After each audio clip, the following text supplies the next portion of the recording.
చనిపోయిన వారికి post mortem చేసేందుకు బంధువులు నిరాకరిస్తున్నారు. పోలీసులు వారి మీద ఒత్తిడి తెచ్చి పోస్ట్ మార్టంకి సహకరించాలని కోరినప్పటికీ కూడా బంధువులు మాత్రం తమ డిమాండ్లు నెరవేర్చే వరకు కూడా పోస్ట్ మార్టం జరిగేందుకు ఒప్పుకోమని చెప్పి వాళ్ళు కరాఖండిగా చెప్తున్నారు. అసలు వారి డిమాండ్ లేటని విషయాలు మనతో మాట్లాడడానికి చనిపోయిన వారి బంధువులు ఉన్నారు. సార్, మీరు ప్రధానంగా ప్రభుత్వం ఏం డిమాండ్ చేస్తారు? సార్, ఇప్పుడు చనిపోయింది మా అన్నయ్య గారి భార్య అండి, వెంకటరత్నం గారు.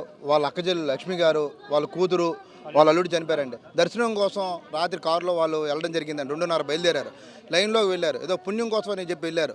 మనం గోడ కొట్టి మన ఇంట్లో మనం కన్స్ట్రక్షన్ చేసినప్పుడు కూడా చక్కగా పునాదులు వేసుకొని మనం చక్కగా కట్టుకుంటాం. ఏదో హైప్ క్రియేట్ చేయడం కోసం, జనాల కోసం అది చేశారు. ఆ గోడ ఎలా ఇంజనీర్ కట్టారో ఏం చేశారో తెలియక మా గోడ కూలి నలుగురు చనిపోయారు. నెక్స్ట్ మా అక్క తాలూకా ఆయన భార్య మొక్కవాళ్ళు కూడా పోల్చుకోలేనంత దీనిగా చిదిలివైపోయాయండి. మా నిండు ప్రాణాలు పోయే నలుగురు. ఆ 4 ప్రాణాలు మీరు ఎవరూ తెచ్చివ్వలేరు. మా సీఎం గారికి మీకు చెప్పదాల్సింది ఏంటంటే, సీఎం గారికి మరీ చేతులు జోడించి చెప్తున్నాం ఏంటంటే, మా అన్నగారు ప్లంబరు, ఆయనకు రోజు కూలి. దయచేసి మీరు మమ్మల్ని మన్నించి మా అన్నయ్య గారు అబ్బాయికి గవర్నమెంట్ ఉద్యోగం ఇచ్చారు. ఆడేదో పాపం బతుకులేక బడిపంతులు సాఫ్ట్వేర్ ఉద్యోగం చేసుకున్నాడు.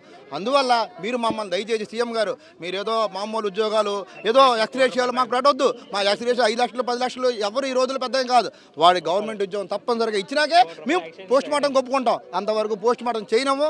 ఎంత లేట్ అయినా పర్లేదు. ప్రాణాలు పోయినాక లేట్ అయితే ఏమైందండి? ఏమీ పర్లేదు. మేము ఇక్కడే ఉంటాం. మాకు సీఎం గారి ద్వారా మాకు తప్పనిసరిగా ప్రకటించాలి. పోస్ట్ మార్టం అంతవరకు ప్రభుత్వ ఉద్యోగం తప్పనిసరిగా ఇవ్వాలి. మనిషికి ₹1,00,00,000 ప్రకటించాల్సిందే.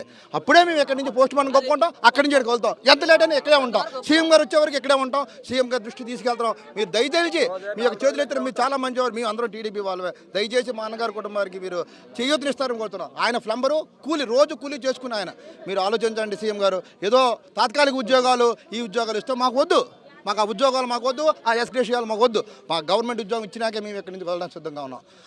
ఏం చెప్తారు? ఈరోజు జరిగిన ప్రమాదానికి కారణం ఏమనుకుంటున్నారు మీరు? అక్కడ ఉన్నటువంటి అధికారుల వైఫల్యము, ప్రభుత్వ వైఫల్యము. ఇంత పెద్ద ఎత్తున కార్యక్రమం చేసేటప్పుడు ఖచ్చితంగా అన్ని విధాల జాగ్రత్తలు తీసుకోవాలి. నాకు అనుభవం ఉంది. చాలా సందర్భాల్లో నేను ఫెస్టివల్ కమిటీ మెంబర్ చేశాను. 2 సంవత్సరాలు ట్రస్టీగా నా మిస్సెస్ చేశారు. అక్కడ ఏదో తూతు మంత్రంగా కార్యక్రమం చేయడం తప్పితే ఎవరు కూడా కనీస బాధ్యతగా వ్యవహరించరు. అక్కడ ఉన్నటువంటి ఈ శ్రీనివాసరాజు అనే వ్యక్తి ఏ నిర్మాణం చేపట్టినా అందులో అవినీతి, లోపభూయిష్టం తప్పితే ఏ రోజు జాగ్రత్తలు తీసుకున్నది లేదు. ఈ రోజున ఒక చాలా పెద్ద ఎత్తున ఒక కార్యక్రమం చేసేటప్పుడు అక్కడ పిల్లర్స్ వేసి గోడ కట్టాల్సి ఉంది. కానీ ఆయన ఏం చేశాడు? మామూలుగా గోడ కట్టించాడు. 2 అడుగులు వెడల్పు కొద్ది పెద్ద గోడ కట్టారు. ఆ గోడ పడిపోయి వీళ్ళు చనిపోవడం జరిగింది. ఈవేళ ఇద్దరు యువకులు, బ్రహ్మాండమైన భవిష్యత్తు ఉన్నోళ్ళు, ఇద్దరు కూడా సాఫ్ట్వేర్ ఇంజనీర్లుగా పనిచేస్తున్న వాళ్ళు, వాళ్ళ జీవితాలు పోయినాయి. అలాగే అమ్మాయి తల్లి, అమ్మాయి మేనత్త, మొత్తం ఒకే కుటుంబంలో 4 చనిపోవడం ఎంత బాధాకరమైన విషయం. మరి గవర్నమెంట్ కూడా ఈ రోజున తూతు మంత్రంగా ఏదో 25 లక్షలు ప్రకటిస్తే ప్రాణానికి 25 లక్షల రూపాయలు విలువ కట్టడం ఇదే.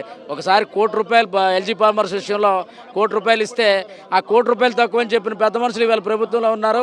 వీళ్ళు మాత్రం 25 లక్షలు ప్రకటిస్తారు.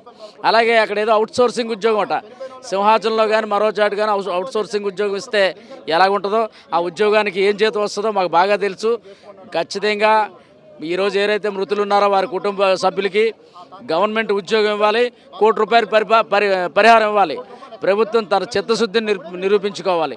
నిర్లక్ష్యం ప్రభుత్వందే కాబట్టి దీనికి ఖచ్చితంగా ప్రభుత్వమే ఇది కాంపెన్సేషన్ బాధ్యత వహించాలి. అలాగే కాంపెన్సేషన్ ఇవ్వాలి.